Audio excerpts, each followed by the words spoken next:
তিনি তো আপনাদেরই প্রতিনিধি, আপনাদের রিপ্রেজেন্টেটিভ হয়ে তিনি বলেছিলেন শুধু পুরুষবাচক শব্দ কেন, নারীদের কথা কই।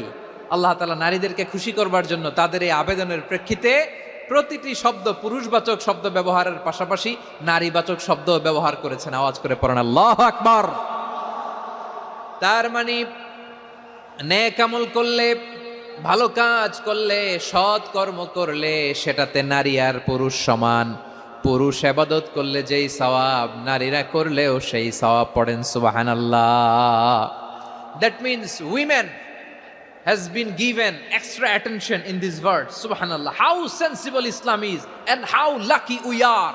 আমরা কত লাকি।